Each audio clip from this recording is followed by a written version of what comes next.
what you make it. I'm a legend in the making. I know just what I'm made of. They say life is what you make it, yeah. But I'm a legend in the making, yeah. I know just what I'm made of.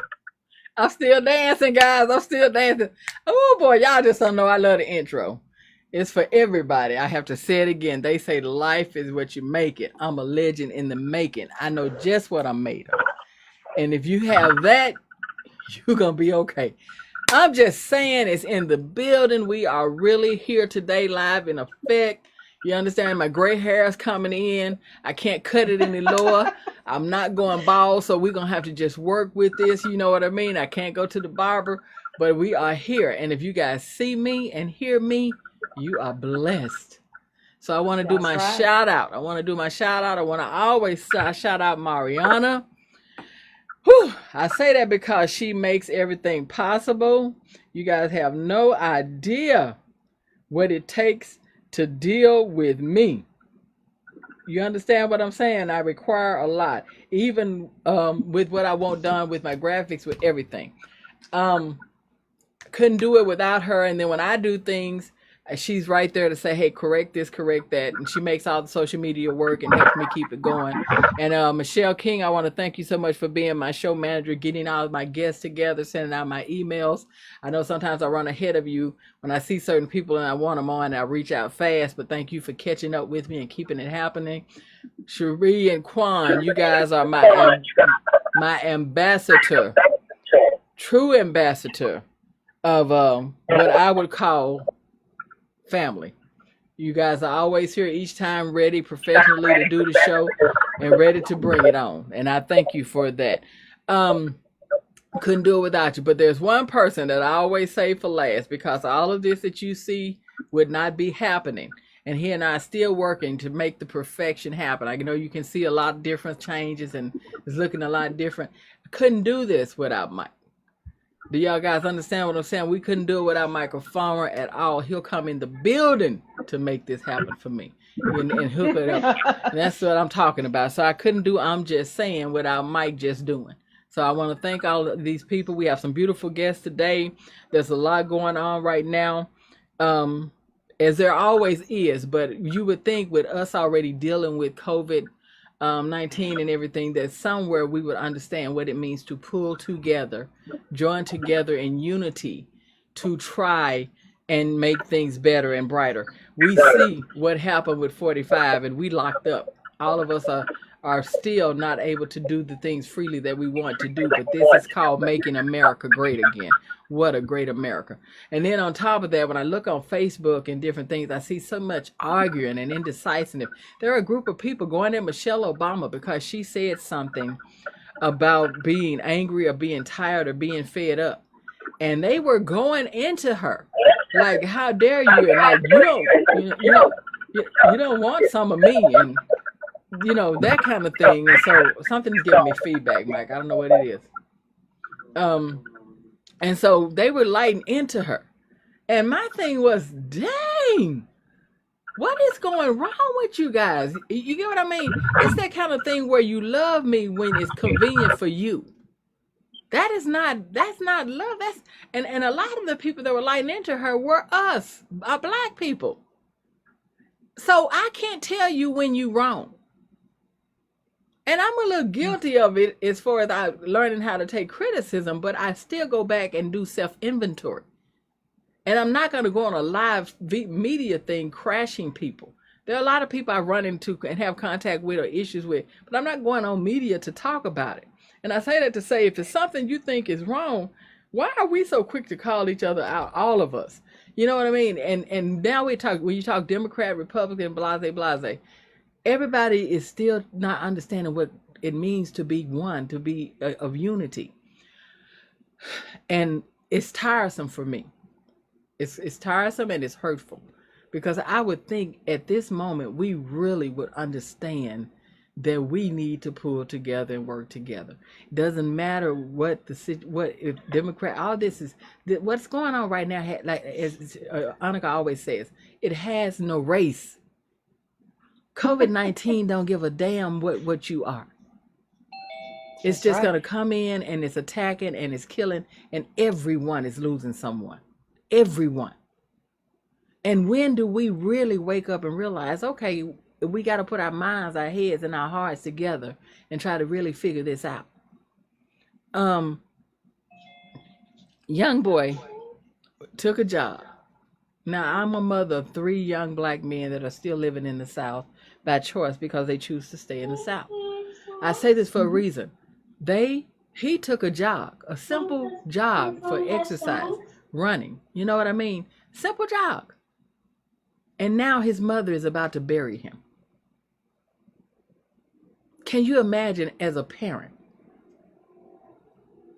As a parent, even if me as a parent, I'm doing this show, so I'm going on, I get a phone call. Took a jog. But for the sad part about it is, first now it's said, well, he took a jog in the wrong place. Well, where's the right place to run, damn it? Where's the right place? Where? For me, and I'm trying to understand this thing and get a gist of what is going on. We are already battling things. And you still out here hating. You gunned this young man down.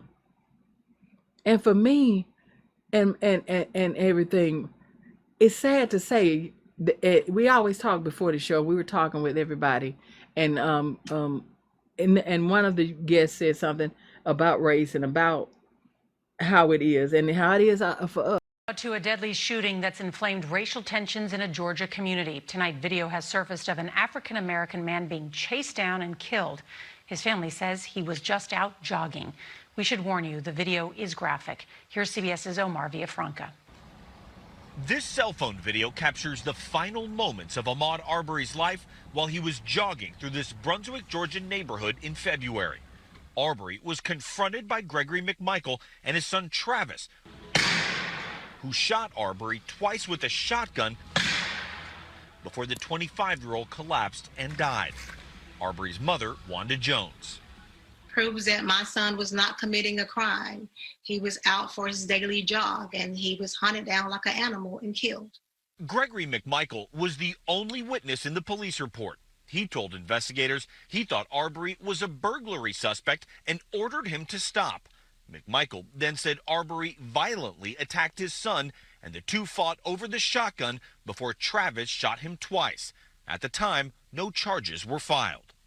Attorney Lee Merritt represents Arbery's family. Nothing else after that video today. Both of the McMichaels, Gregory McMichael and Travis McMichael, should be behind bars. McMichael is a former law enforcement officer who used to work for the local DA. Due to conflicts of interest, the case is now on its 3rd prosecutor, who says he will ask a grand jury to bring charges. I'm hoping that all hands involved, they're indicted and they go to jail. CBS News reached out to the McMichaels, but they did not want to talk. The wheels of justice are moving slowly because of the coronavirus, but the prosecutor says he plans to present the case to a grand jury for possible charges once a grand jury can convene. Nora? Omar, thank you.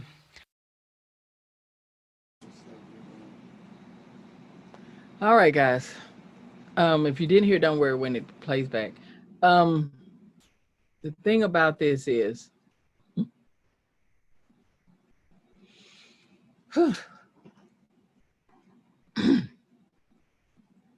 how many? I'm asking, how many? How many? I've lost count. And I'm not just saying black, I'm just saying race-related deaths that are done predominantly by whites. And I can speak truth. This is done predominantly by white supremacy. Let me say it right. Because it don't fit everybody. I'm not calling that out. Let me say it right. White supremacy. I was reading in Southern Poverty was saying that the hate crimes have went up in the past 4 years. Who got in office 4 years ago? I hate to act like we're in elementary school. Who was in office? Who was elected in office 4 years ago? Hate crimes have risen. A Cheeto president. We're currently being presided over by the 45th president of the United States. an off-brand Cheeto package, man. Yoon, can you tell us a little bit about the organization that you work, that we are, that I'm a part of, and what we do? I'm sorry. Which organization? Southern Poverty Law?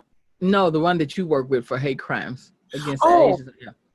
yes. I was the hate crimes prevention coordinator from 2006 to 2008, and it was a collaboration of the 7 main races that were targeted.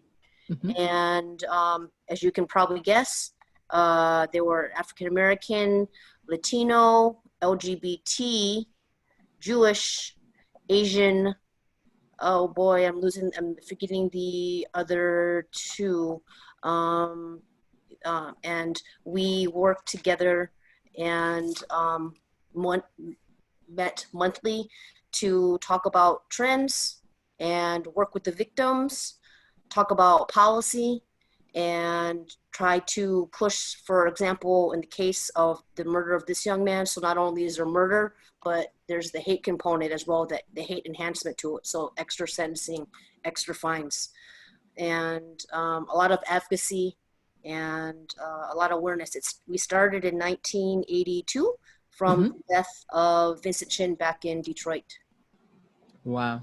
So here we are, 2020. And we still need these organizations, Southern Poverty Law. We need them more now, as we would say we needed them back in the 60s, even further back. You can't go take a jog. There's a song that a young man wrote. That young man is here with us today. And I want to play this song. He was performing at I'm assuming as he does, went out he performed at different vineyards and things like this. And I don't even know if he knew this song would be so powerful at this moment. And I heard the song and got chills.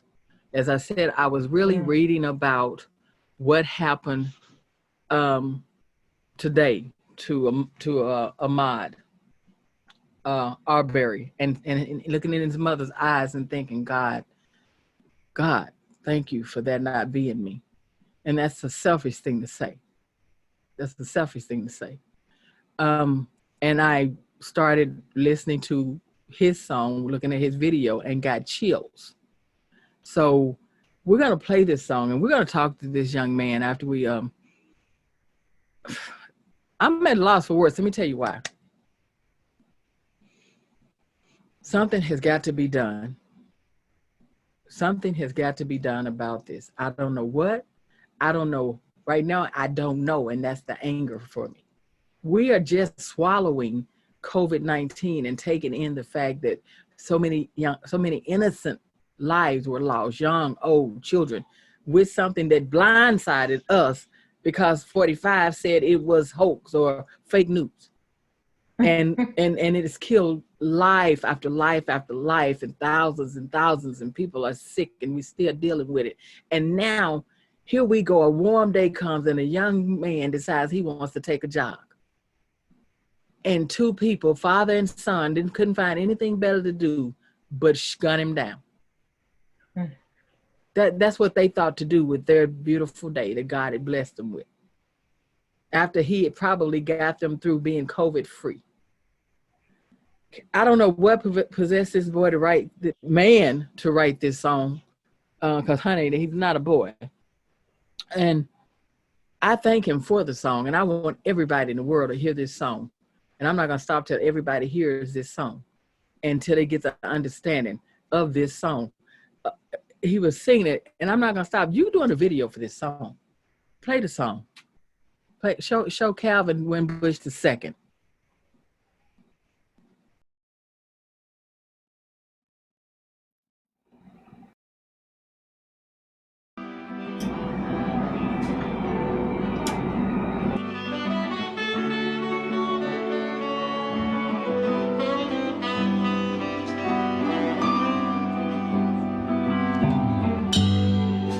Said I got a gun, you already know the outcome. I was on my way home. Problems I ain't really one of. Now I'm bleeding on the floor. I ain't even do a thing. If my skin was different, might have had some Burger King. Really wish that you were there for my birthday. Used to swing so high on the swings. Student of the month in the 3rd grade. Almost made homecoming king. Seen the way I laughed with my grandma. Notice how we had the same mind. Tell me when I felt in November. Help me when I heard and I cried. Didn't have to die, Lord.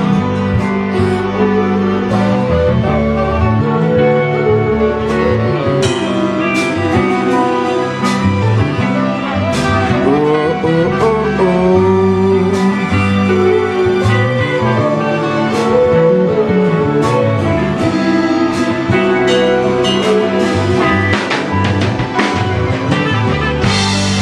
News said I was a thug. Put up on my city pictures. We was just having fun. Why'd you treat me so different? Blood crying from the ground. Want somebody to defend me. Ain't seen or understand why your jail cell's empty. Wish that you were there for my birthday. Used to swing so high on the swings. Student of the month in the 3rd grade. Almost made homecoming king. Seen the way I laughed with my grandma. Noticed that we had the same minds. Help me when I fell and recovered. Help me when I heard and I cried. I didn't have to die, Lord.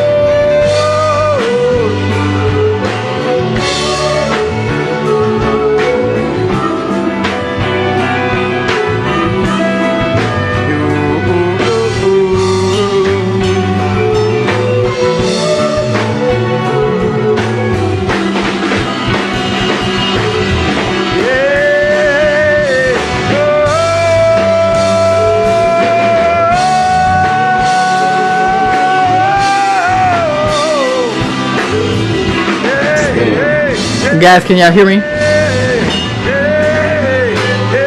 Okay, if y'all can hear me, if you can't see the video, don't panic. They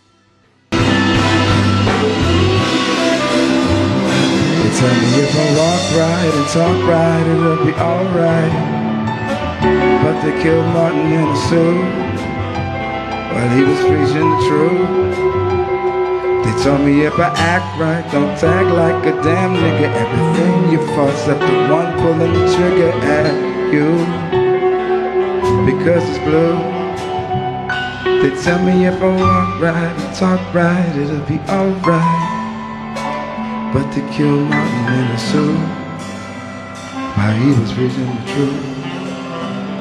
They told me if I act right, don't sag like a damn nigga. Everything your fault, except the one holding the trigger at you. Was this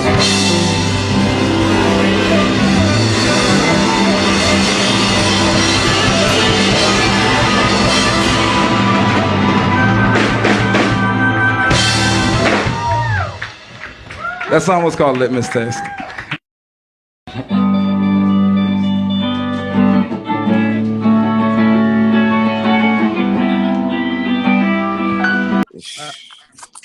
All right, guys, we're coming back. All right. Whew.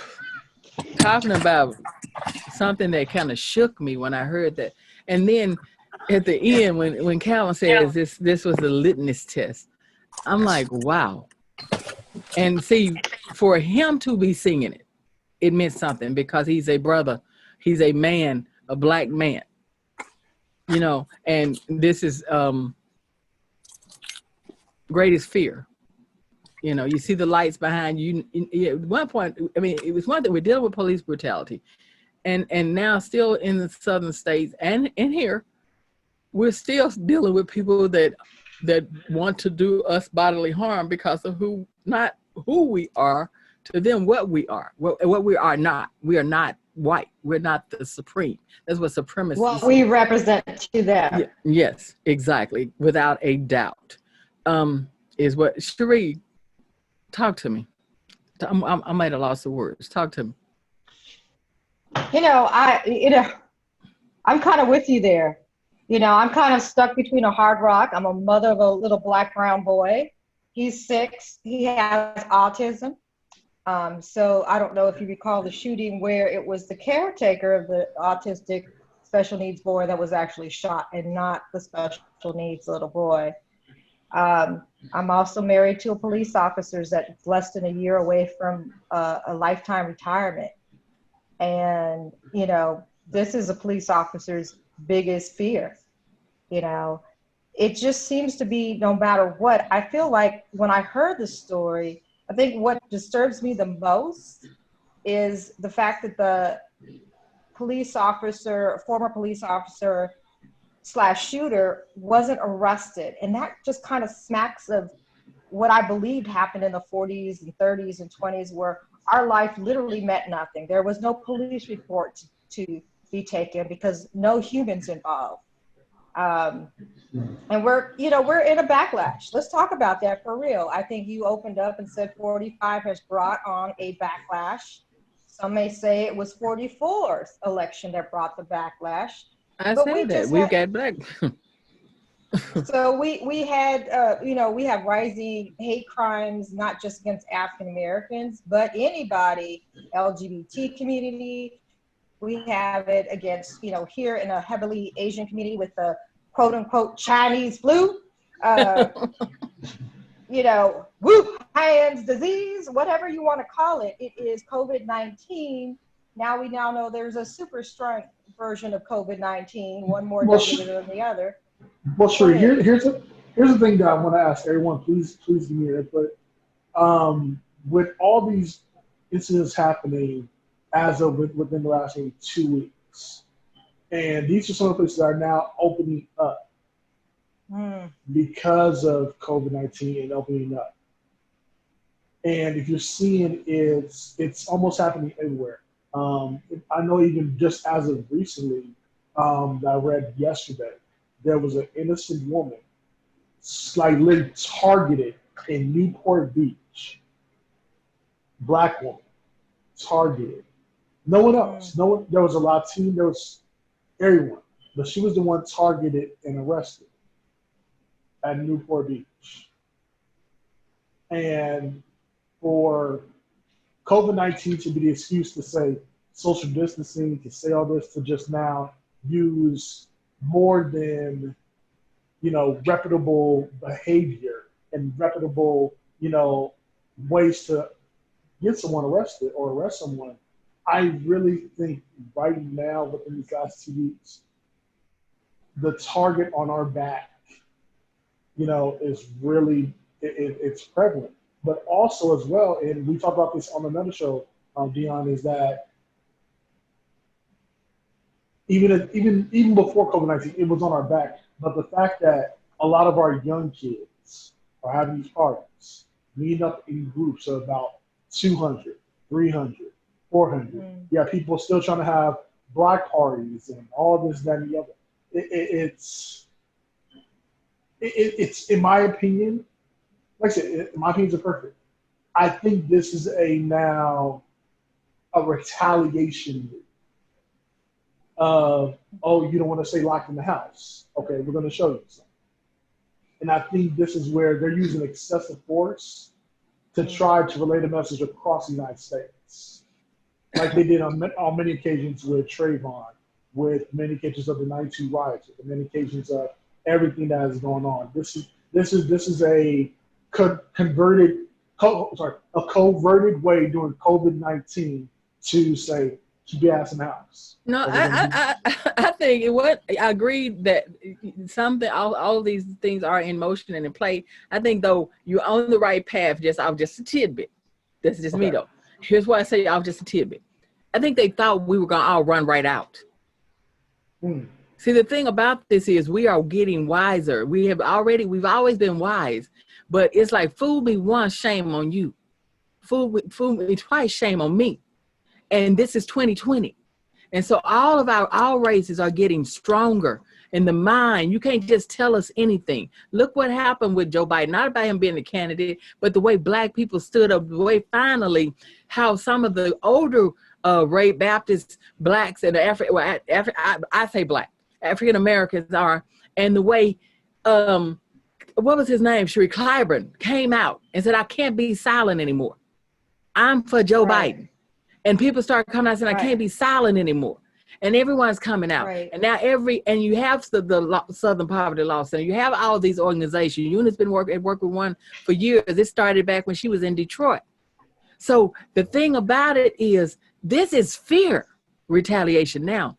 This is fear. It's already happened. It's like we can't do anything with them but kill them now. Mm-hmm. Do you follow what I'm saying? And that's really what I feel with these races. For the boy that went into the Jewish, synagogue. You get what I mean? And the one that went in and killed every race, every color, shooting, and that the fear is taking them this last yaha of we are going to be extinct. Well, here's the they built the law. Yeah, they built a law that they can't deal with. The law was 1 inch of any other blood, you are not white. You made that law.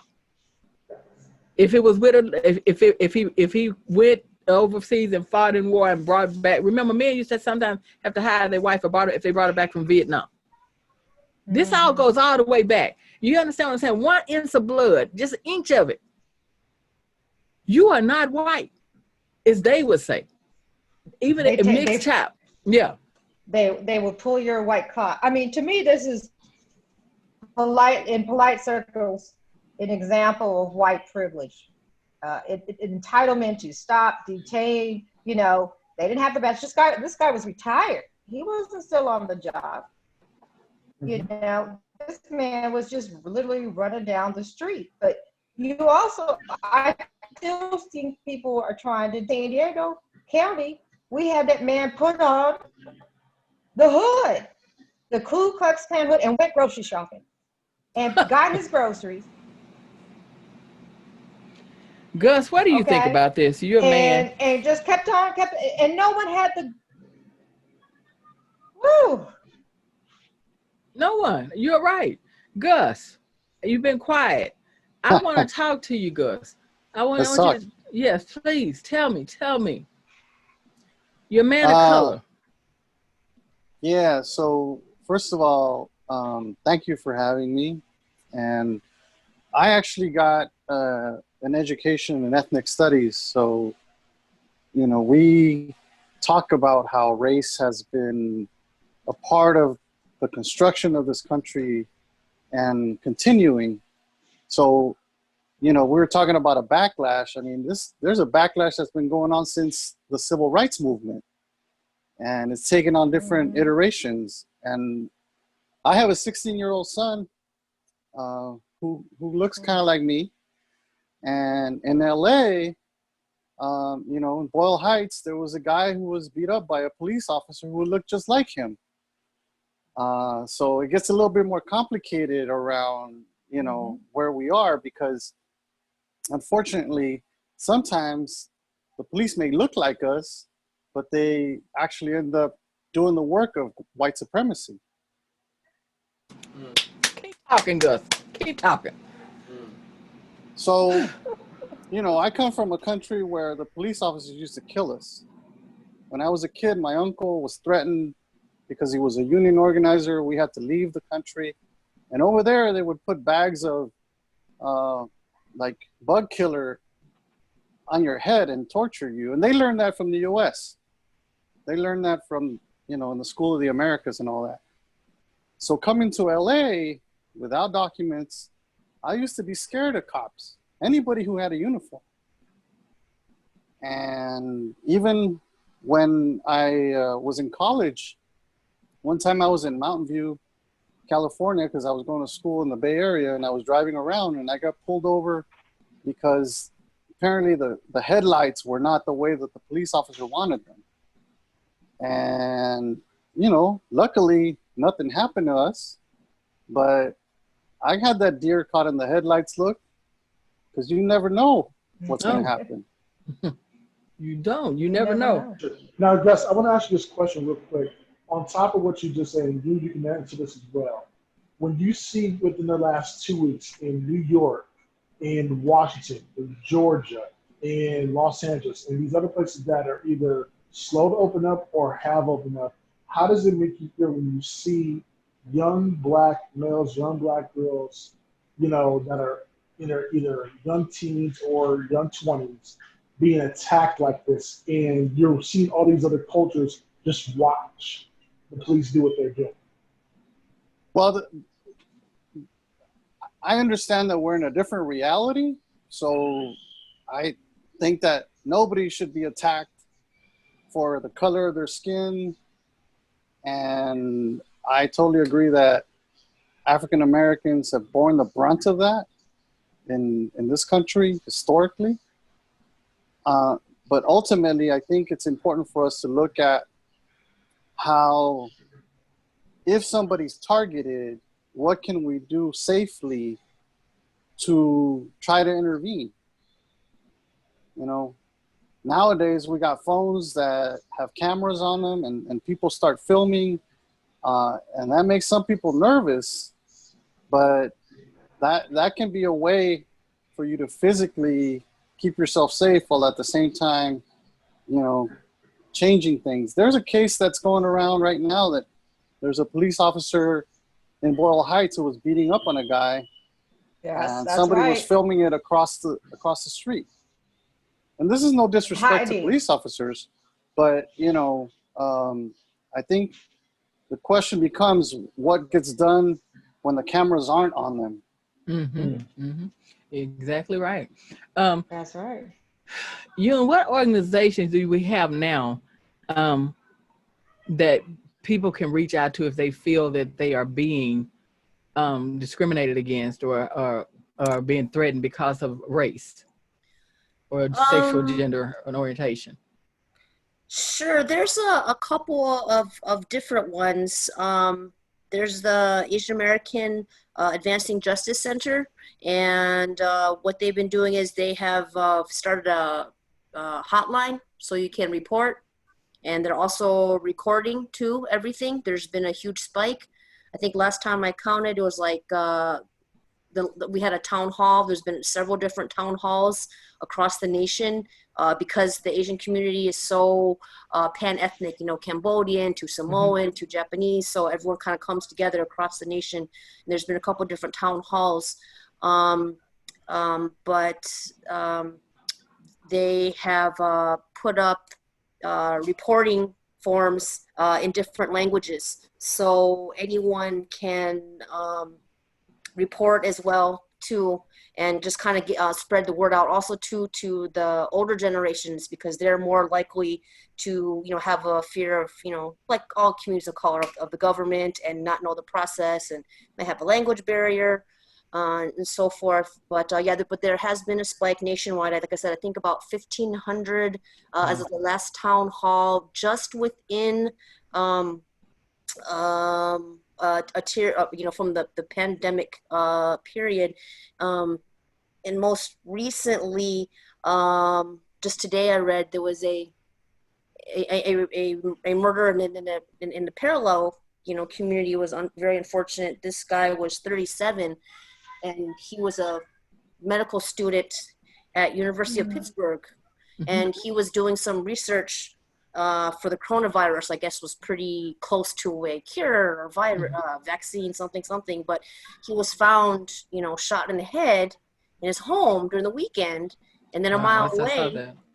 Yeah. So, and then it's, you know, the same thing. We all get, you know, gee, what was the motive? Wow, who was the perpetrator? Wow, was this linked? You know, and then there's, you know, and then there's no pressure, and then who comes in to support, you know, the family, and, you know, does the community and the people really get justice, and so forth.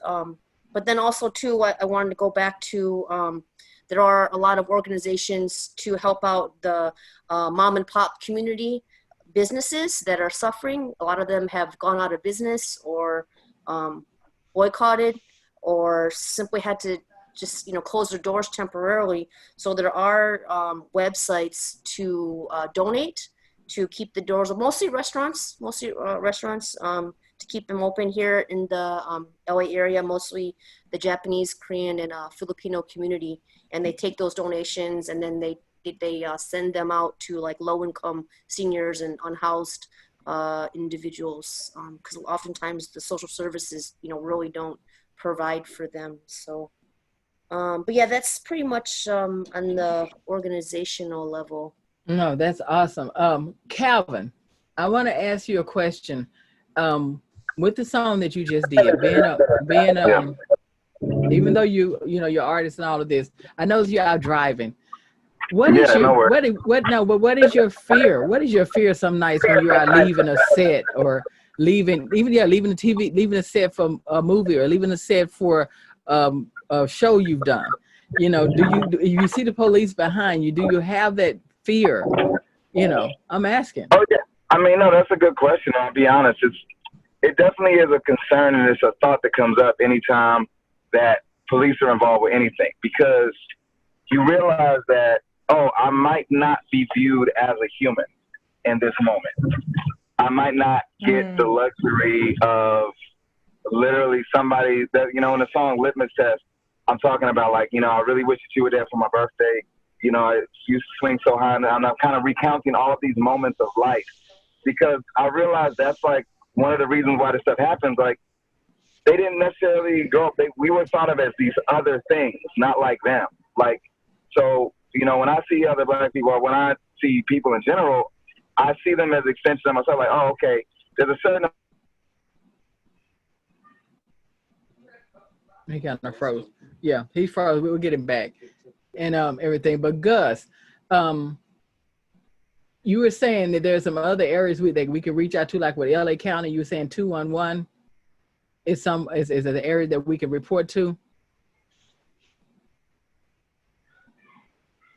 Can you hear me, Gus? With unlimited patience with white people that are brandishing guns, holding guns, doing all these things, but at the suspicion of, all Black people need to get killed is a suspicion. But there could be a clear and present danger with white people, and they're still giving patience and time, and they really want to see it out. And that's a sad thing. So it's like I'm very aware that my humanity might not come into this conversation. So usually when I do get stopped or when I do interact with the police, and I'm always trying to reach them on a human level. Like, hey, how are you doing, sir? Or like, hey, how's it been going tonight? But this is the thing. I might have that wherewithal and self-awareness, but a lot of my cousins might not. And should I have to? And so if I'm just not witty and savvy enough to know what the situation is, so I'm deserving of death because of that, or what if they catch me on a bad day? I'm a little upset or whatever, or something happened and everything. So they're a trained professional with authority to kill someone. And in that moment, when I encounter a police person, be more than a trained professional. Like, that doesn't make any sense. Yeah, because you kind of pause a little bit. I'm getting everything you're saying. Let me ask you a question with litmus test. Because it's so profound. I'm gonna tell you how profound it is. I'm gonna take the words of that and I'm gonna post that on my web page, as well as on my YouTube page. Like you said, the part where you were saying, I wish you were there for my birthday. It's like you were trying to break that down for them. I know writing, we forget songs sometimes, and there's this thing, but there's a few verses there that a few lines there that were just like, when you first led with the song, my engineer Mike was like, whoa, he caught my attention right away. Oh wow, I'm glad. No, with that line with the chorus or the pre-chorus, I was saying that I really wish that they were there for my birthday. I used to swing so high on the swings, student of the month in the 3rd grade, and almost made homecoming king. And I'm recounting all of these moments of just a life of a human. Like, hey, I'm a human. Like, I wish you were there. I wish that you could see that, like, oh wow, this person's life is valuable. Like, they wouldn't treat it so trivially. It wouldn't be something that can just be easily discarded if it wasn't something where we are viewing each other as, oh, that's them, they're others. They're not like me. Those are those Black guys over there.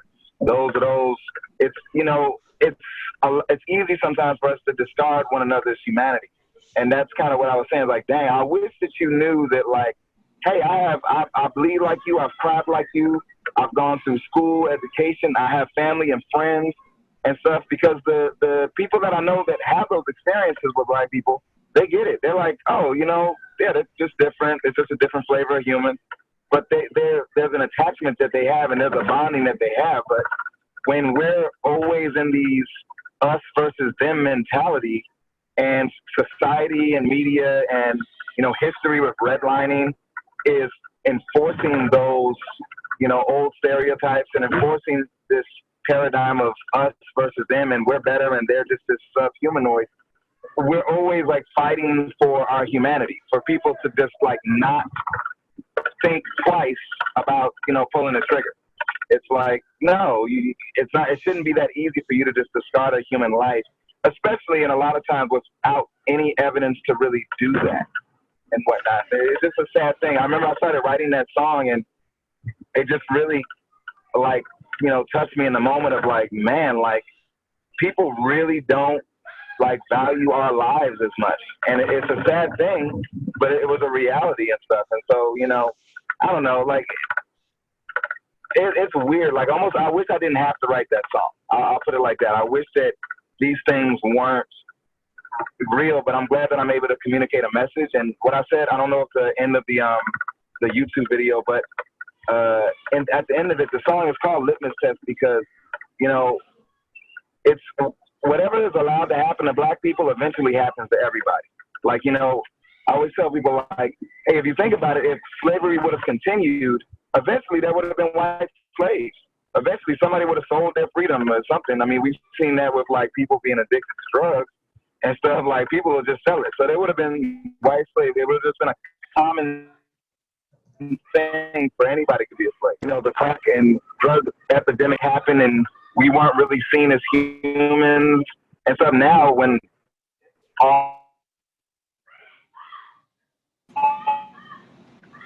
I mean, I get it. He's talking. Kevin's having a bad connection, a little bit of bad connection. The stuff in that now it's a bad connection. Yes, a little bit of a bad connection. We can tell a little bit. It's kind of fading a little. We can kind of tell. But I'm glad that you wrote. I know that you hate that you had to write the song, but I'm glad that you wrote the song, because sometimes we need something. You know what I mean? It's amazing what we need in order. Martin Luther King probably thought, I got to sit here and write a speech called I Have a Dream. You understand what I mean? But had he not wrote that speech, do you understand? As opposed to also when we go back to this, and we're there to the 60s, we were just talking about the other night, the bus boycott and all of this, and how Martin got thrown into it. He went there to preach, not to lead. So I know he probably thought, I have to do this, but I must do this. And had he not did that, then we probably don't know where we would be. So again, to fulfill divine purpose, you have to answer when you call. And some things we do then, there are years that ask questions and years that answer. And those things come to light without a doubt. Gus, you were talking about your studies, and I see something on your shirt. What does that shirt say? Well, the shirt actually says solidarity by any means necessary. I love it. I love it. I love it. I love it. Guys, we're going to do a call out and then real quick. I don't understand what's going to happen. I hear different things. I hear they are going to prosecute, but I also, if you heard in the news clip, it was saying that the men were denying it. And of course, the video surfaced, and that the father worked as a detective for the district attorney. So there's a conflict of interest. So right now we're going to call out Georgia. We're going to call out the district attorneys. We're going to call them out. This young Black brother that you see beside these two men. And see, they look at us and see something. So I'm going to look at you and see something. When I look at you, I can already see the hate in you. When I look at you, I already see that you're part of a white supremacist. So how about that? And I never like to look at anybody and judge anybody by its cover. But guess why? When I look at you, I can say what I'm saying. Because you shot a man, not with a gun, with a shotgun. You treated him no more than an animal because he decided to go out and take a jog. And you said what you tried exactly what I don't even want to mention his name, with Trayvon Martin. You thought he had robbed somebody in broad daylight, out running, and you thought he was a part of a robbery. That's the best you got. And he jumped your son. I'm looking at your son and I'm looking at him. And if he jumped your son, it's two of you. Leave the shotgun in the damn truck, get out and pull him up off of it. If you'd have gave him a just country ass whooping and called the police, I'd have more respect for you. So we calling it out. Everybody call it out. Just because you think you locked in, locked down, get on your phone. Call your call your governor, call your senator. Shut the phone lines down. Shut the emails down. These two men are going to jail. And unlike the murder of Trayvon Martin, you are not going to be found not guilty this time. It's not going to happen. It's not going to happen. It's not going to happen. You're getting scared, and you should be. Because as the old folks used to say, the times, they are changing. And no matter what you do and what your 45 tried to do, we better, we stronger. And as Martin always say, the only way to cure and kill hate is with love. And it wins every time. We ain't giving up. We come too far to turn back now. We're not going to let hate take us over. This is what 45 tried to do. This your last run. I hope you got some Gatorade, because we stocked up. Guys, also, my thought bubble though for it was so sad when I thought about this. I saw this young brother running, and I'm like, he just went out for a jog. And it's sad that my thought was the way that it was. What if there was a white man running on that road, taking a jog? You know what I mean? Opposed to the black man. Wouldn't be dead. He probably would have made it home to his wife or to his life, back doing like Calvin say, maybe going to see his niece swing on the swing or do something, normal. Right. But he happened to be the wrong color taking that jog down that road. What a sad thing. What a sad thing. America, come on. This world, come on. Come on. Are we going to perish? What good is it if we all gone? What good is it if we've all left here? Okay, we're gonna change it up a little bit because we can't stay on this. We'll be back to it. We called it out. It's called out. We can't stay on it. We got to move into another little bit of another mode. And Gus, tell everybody where they can reach you and what's going on and what you're doing great right now. Well, actually, this is related because we decided that we wanted to create a poetry event that showed solidarity with different ethnic groups. And I was asked by the Coalition for Humane Immigrant Rights of LA to organize a virtual poetry reading that's going to take place this Sunday at 4 p.m. through the Chirla Facebook page. We're going to go live on there, and you're going to be on there blessing us with the wisdom that you have. And Yunsuk's going to be on there as well. And we have about 11 poets of different ethnicities that are going to be spitting some truth, some love for other groups, for mothers, for grandmothers, because we know it's Mother's Day here in the US and Mother's Day in several Mesoamerican countries. So we're going to mix it up. We're going to show love to each other.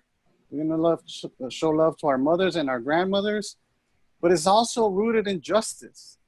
It's not just love for love's sake. It's rooted in the kind of justice that we want to see so that Ahmaud gets justice, so that the Asian American brothers and sisters that are being targeted aren't targeted anymore. So that's the idea. Good deal, good deal. Yoon, where can we reach out to you? How can people help with these organizations and be a part of it? Everybody needs to join and want to be a part of any organization that is for love, justice, and equality. Sure. Thanks for inviting me. Been very exciting. Great to be here. On Facebook.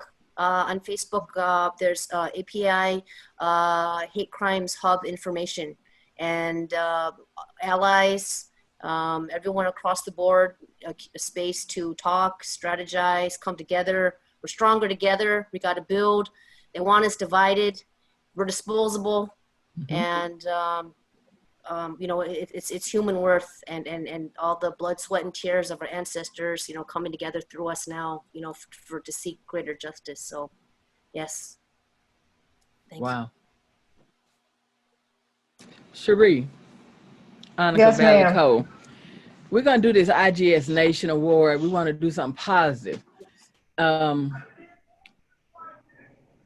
Again, as I said, this young brother wrote a song. I guess one of many. I thought I could write. You know what I mean? I thought I could be in my studio creating and doing what I do. And this young fella is young buck. I was talking to him and he was saying he was doing something and I didn't know, and and that's the thing about the guests that I bring on. They are strong in what they believe. They're strong in their accomplishments. Right. Gus, you and all of you guys, but they're humble. They make these things seem so small when it takes a lot to do what we're doing. You know what I mean? It takes a lot to do the things that's being done, and that's the amazing thing about it. So this young brother was telling me I did something, but he wasn't saying what he did. I can't believe he put it off. Well, it's a video. No, it's not a video. That type of thing. So I'm checking it out because we Facebook friends and we both love the arts. So we kind of talk and collaborate about a lot of those things. And I think he came here, I think, chasing the arts. You know what I mean? And everything. So my thing about it is I want to make sure that we honor something that was done.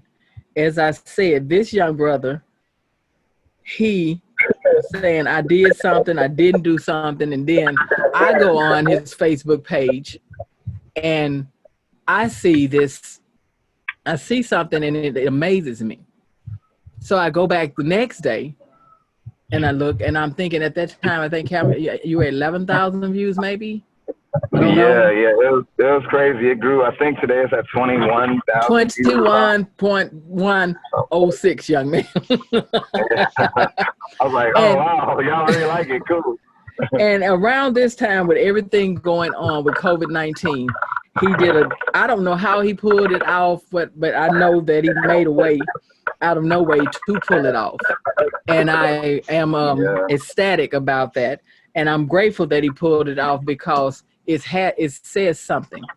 So I reached out quickly and Calvin does a lot. He teaches classes. He's, you know what I mean? He's out doing in the industry as far as he does voiceover. He does. I'm tired, Calvin. I can't listen every damn thing. I can't do it. You do so much. I know I'm so real. I love these young people are the hardest working people right now. And that's what we need. And talent. And I love that these people are doing something more with their lives than being selfish with it. All of you guys are everyday people. You know what I'm saying? It sounds like we are everyday people, but you're doing outlandish, great things that people should know about because you care. So when I saw this and called Calvin, he was busy, and I know Calvin. We just have a respect for each other, and I know he's like, man, I gotta squeeze it in, and I'd want to do it. So thank you, Calvin, for being here. So guys, what we're doing is giving Calvin the IGS Nation Award. Okay, we give this award out all the time. I gave it out to Dr. Fossey. And it was weird because after I gave the award out, Quan and Cherie will testify to this. 3 days later, I read he had got a national award, you know, for the work that he had did. So I felt great. I said, okay, I already gave him my award, but now I'm gonna step it up and start making sure that I have actual awards that I give out and send out. But I also want to give them to people that are doing things in the communities. You know what I mean? Everybody can't be Dr. Fossey. There are other ways that we are making great things happen too. And we need to be acknowledged. That's why we created the I'm Just Saying IJS Nation Award. Keeps you a part of our family, a part of the IJS Nation. Calvin gets this award for his work and creativity and for the way that he takes his talents. And his talents are being used to open everybody's eyes. And we want to take a moment and acknowledge this, give you a great thank you, and tell you that we appreciate your work. And we're going to let everybody check out this video that he did. And the song is called Hope. Before we show this, I want you to tell me, tell them, tell the people, what made you do this? So I wrote this song, Hope, like a while ago. And, you know, towards the the beginning of the quarantine, it was kind of a thing to where everybody was like, okay, hold up, we really can't meet up and do stuff and everything. And one of my bass players, Chris, was like, yo, we should, like, you know, a lot of people have studios, we should try to put something together. And so we were able to do a thing to where what did we do? I just sent around the music to everybody and they sent in their videos. And then from there, we were able to piece everybody together and have everybody perform it. And it came out a lot better than I thought that it would. But I'm just so thankful, like, for it to come together the way that it did. I'm still amazed because there was so many people, so many moving parts. There was about 16 or 17 people that, like, took time out of their, you know, day to come and, like, help out on a song and everything. But it was weird because I wrote the song so long ago, but it really talked about, it spoke to what was going on today and everything. And I was just like, man, okay, well, yeah, let's actually do this song because it could be, and I've had people tell me like, yo, that song like really helped me get through stuff and everything. And I was like, oh, wow. So I'm glad that we decided to do that song specifically. And I'm just so thankful that people, you know, trusted in my vision and helped me do it. So yeah, please let them see the video. I'm gonna let them see it. And I'm thinking, one more thing I'm gonna say about Calvin. See, Calvin is working and doing other things, you know what I mean? And I said it for a reason. That's the respect, and this is what happens when you put it out with young people. It comes back, and that's the respect. And that's the kind of young man Calvin is. He didn't say, you know, I got a lot going on, I can't do it. He's trying to squeeze me in to do this, and I'm thankful for that. And Calvin, I appreciate that. Okay, guys, I want you to no see. No worries, you know, and whenever you call me, I'm calling back. That's my boy. You say that to all the girls. No, he said them to the ones that can cook. Oh, okay. Yeah. That's great. Anyway, but no, he's a talented brother. Like I said, we share the love of the arts together, and then that we share food and different things sometimes. But he's taking it to a whole nother level. I'm running behind him. I'm a little late, but never too late. So the video, because this was amazing. I mean,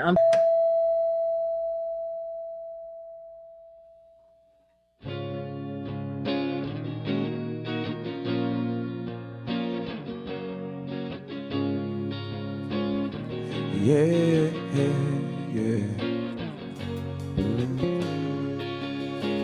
Ooh, yeah. Ooh. Serve my time and I'm living now. I threw a dime down a wishing well. I bowed my head and I clasped my hands and prayed to God for a second chance. Bullet all through a broken heart, spilled my soul on the boulevard. Memories of a promised end, whispered I'm coming back again. And I don't know, but I believe. Said I don't know, but I believe, yeah. Nothing left to do but press through, taking the next step just to see Said I don't know, but I believe. Heart beating, running towards my fears. I let the wind wipe away my tears. I was impatient, but I needed time. Had to build my character, kill my pride. Gave it all that I had to give, but sometimes gotta lose to win. Passed out without an ounce of strength. Fell 7 times, gotta pay. And I don't know, but I believe. Ooh, said I don't know, but I believe. Yeah. Nothing left to do but press through, taking the next step just to see.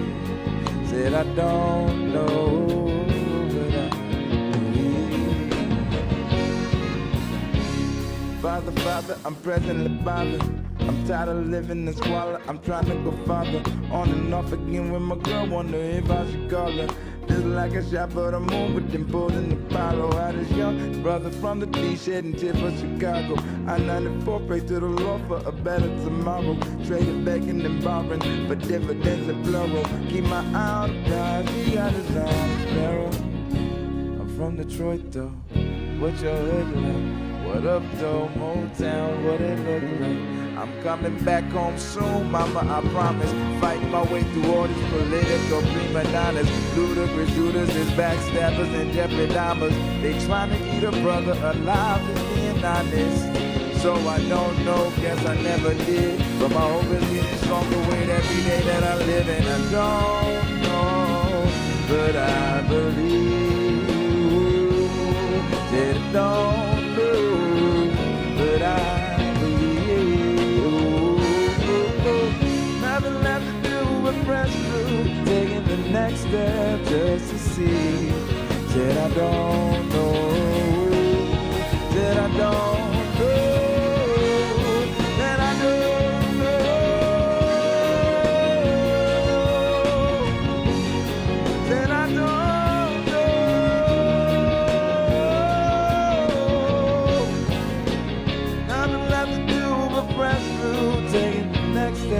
Just to see, said I don't know, but I believe.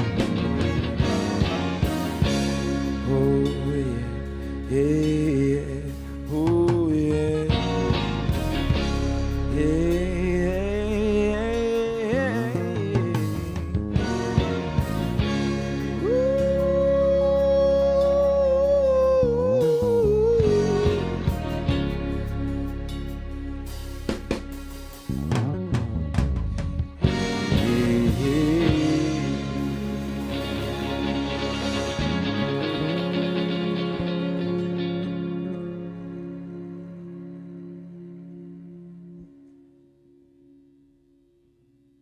yeah, All right. Whew, that was amazing. That was an amazing video. Oh my God, you guys, please keep checking it out. Pass it on to everybody. Also, The Litness, please. That song, I'm gonna be bumping that too. Real quick, Quan, what's going on in the wood? What's going on? Tell us what's going on. What can we expect? What's gonna be happening? Let the people know. Well, right now, everyone's looking forward to Friday. Everybody's looking forward to Friday. Everyone's looking forward to Friday here in California to see what's next. They're ready to see what stage 2 looks like, what's going to feel like. So right now, everyone's really they're on a hard level. So definitely, everyone's just ready to see what stage 2 look like and just how everything's going to go. Also, just as of recently, Drake made an announcement of dropping a brand new album. So he'll be dropping a brand new album soon. But he just dropped a brand new mixtape as well. So if you're a Drake fan, like myself, check that out. Also, too, just like Dionne said, I have a show tonight on Sexuality Radio. We always film it every night from 10 p.m. to midnight. It's called The Takeover. We never talk about the same topics all the time. But I will say this. If you like late night radio, if you like a little stuff on the edge, come enjoy yourself. Have a nice drink. And he had to do it. He do it every damn show. Every show, y'all, he gonna show something to drink. What am I gonna do with him? What am I gonna do with him? Every show, at least he getting better. So he getting better. That's all we can say about that. Gus, Quan, I know you're gonna have to exit. Tell the people something positive before you walk out my door. We always got to leave with some love and positivity. Last thing I want to say, two things, and it's mixed together. Mm-hmm. So, this Sunday is Mother's Day.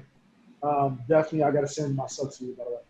But this Sunday is Mother's Day, and one of the things that happened today was there was this little girl, my next door neighbor, and her mother couldn't provide the same birthday as they were originally planning. They were originally planning going to Disneyland. And so she wanted to try to bring some kind of, positive atmosphere to her daughter. So she dropped the invitation in my mailbox and said, hey, you can come over and just have, some cake and ice cream with my daughter. That'd be fine. That'd be perfect. And the wheels started rolling in my head about my mom. As you know, Dionne, my mom was a teacher. My mom was a giver. She loved children. She inspired my sister, who's now the assistant principal at Locke High School. And so my mom gave so much to children. And so when I saw that invitation, I channeled my mom and I bought, the little girl 2 supplies. I bought her a little, princess balloons and card and, just to put a smile on her face, just. It's okay. I feel you. Guys hadn't been that long. It hadn't been real long since Quan lost his mom. So it made my day. It made my day because to me, this is what, when you think about what's going on with COVID, you think about what's going on,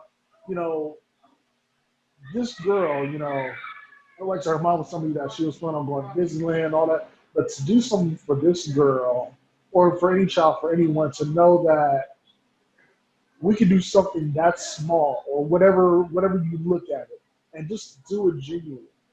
Those are the kind of things that we need to continue to do for others, and that's my note of positivity.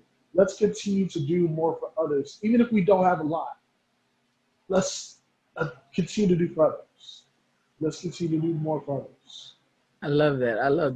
All right, Calvin, I know you got to go, so let's give people something positive and something great.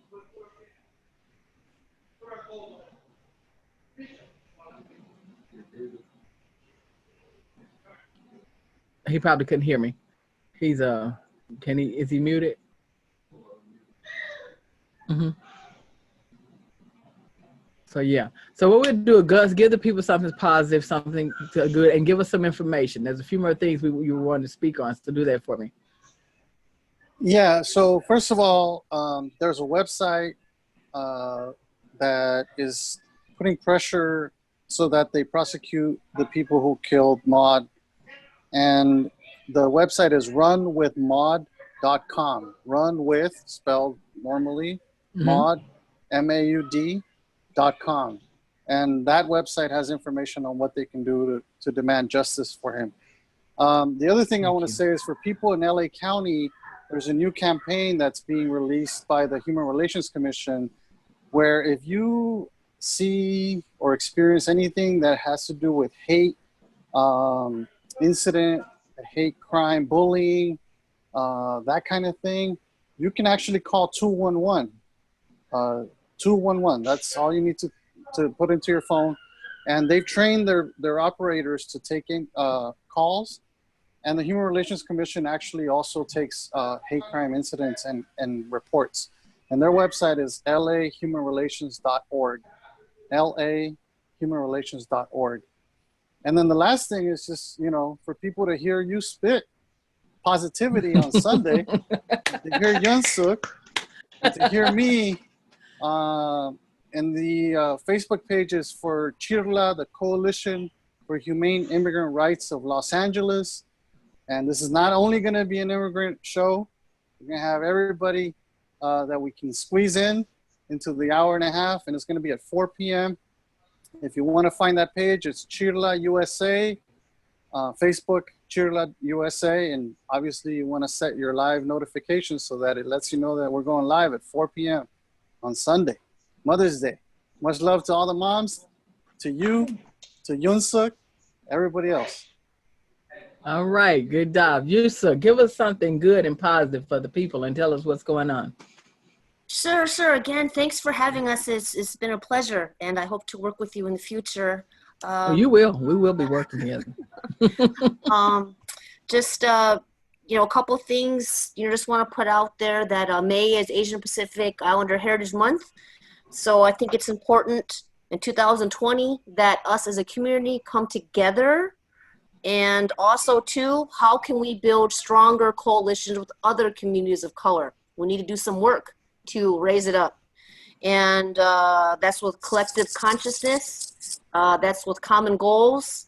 Again, it's through, working, voting with our dollars and fighting against the common oppression of white supremacy. And this epidemic, be safe. And, we have been through things like this before and we can survive this. So know that there's support out there. And, thank you to Dionne for providing this type of support and for us individuals, to come together to share ideas and just to elevate, love yourself and you can love others and we can all raise it up. So thank you again. Oh, no. Thank you, my friend, for being on with us. Thank you. Thank you so much. Well said. Now, there's a reason all of you guys here in Onica, I hadn't forgot you. There's a reason why you guys are here, all of you. I started this platform and I said I wanted a healing for the world. I said, when they say God bless America, I did never care for that. I never did. I want God to bless us, one and all. And it's not a line, it's a reality, it's something I mean. I want God to bless us all, one and all. Because if we don't get to that point, then we haven't gained anything because we still hold the selfishness. Dr. Martin Luther King was great in the fact of not that he was so perfect, because he was not. No man is. No human is. What he was, though, was an understander of that he had to have a love for humanity.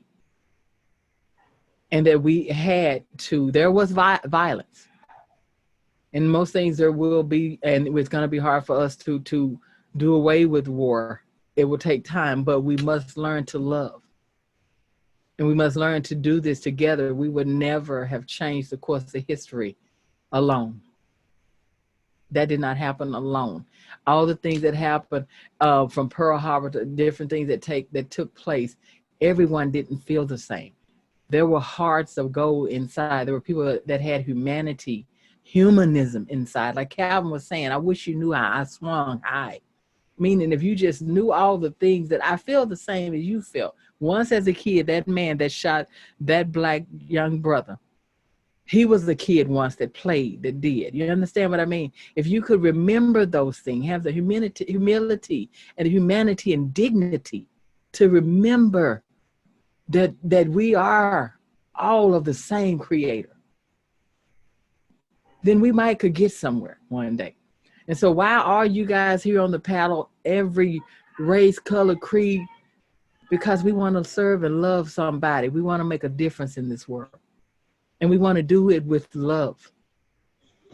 We cannot do it any other way. We'll never heal it if we don't love. I tell people all the time, I love you. I love you. I have to do that because God is love. I don't have to like you. But me not liking you is not enough for me to harm you. I can make that choice, but I have to love you. I have to love the men that shot that brother. I can despise what they did. But like Maya Angelou said, I have to find that they are human as I am. And that even that part of it has to make me have understanding. So guys, we're gonna wrap this up. I am wanting to say that knowledge is power. Love is everything. Cherie is going to come on, Onica, and say something to you guys. If you want to ask her questions, she is a lawyer. She specializes in civil law, many different types of law. She can help you. She's willing to answer any questions you have. Just email us at I'm just saying, I am just, Just, saying, SAYIN, djohnson@gmail.com, and email us. Reach out to, especially for Onica, attention it to her. Give your questions. She's going to answer them. Onica, give the people something good so we can go home. I participated in several of the women's marches here in Los Angeles. And my first one, I was embarrassed that I did not have a sign. And a lovely pair of women who seemed to be a couple were very kind and brought me a sign. And the sign had 3 words. And the 3 words were love trumps hate. Love trumps hate. Be well, everyone. Take care. Everybody, thank you so much for being a part of the panel. I love you. I love you. I can genuinely tell you that I love you. Thank you. Be good. I'll see you guys Sunday, Gus. Yoon, we're going to see you guys Sunday. Okay. America's not unique in its sins as a country. We're not unique in our evils, to be honest with you. I think where we may be singular is our refusal to acknowledge them. And the legends and myths we tell about our inherent, goodness to hide and cover and conceal so that we can maintain a kind of willful ignorance that protects our innocence. See, the thing is that when the Tea Party was happening, we were saying, pundits, oh, it's just about economic populism. It's not about race. When people knew, social scientists were already writing that what was driving the Tea Party were anxieties about demographic shifts, that the country was changing, that they were seeing these racially ambiguous babies on Cheerios commercials, that the country wasn't quite feeling like it was a white nation anymore. And people were screaming from the top of their lungs, this is not just simply economic populism. This is the ugly underbelly of the country. See, the thing is this, and I'll say this and I'll take the hit on it. There are communities that have had to bear the brunt of America white Americans confronting the danger of their innocence. And it happens every generation. So somehow we have to kind of, oh my God, is this who we are? And just again, here's another generation of babies. Think about it, a 2-year-old had his bones broken by 2 parents trying to shield him from being killed. A woman who has been married to this man for as long as I've been on the planet almost, lost her husband. For what? And so what we know is that the country has been playing politics for a long time on this hatred. We know this. So it's easy for us to place it all on Donald Trump's shoulders. It's easy for us to place Pittsburgh on his shoulders. It's easy for me to place Charlottesville on his shoulders. It's easy for us to place El Paso on his shoulders. This is us.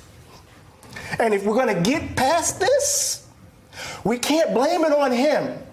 He's a manifestation of the ugliness that's in us. I've had the privilege of growing up in a tradition that didn't believe in the myths and the legends because we had to bear the brunt of them. Either we're going to change, Nicole, or we're going to do this again and again, and babies are going to have to grow up without mothers and fathers, uncles and aunts, friends, while we're trying to convince white folk to finally leave behind a history that will maybe, or embrace a history that might set them free from being white. Finally. What else? Lord help us. I'm a legend in the making. I know just what I mean.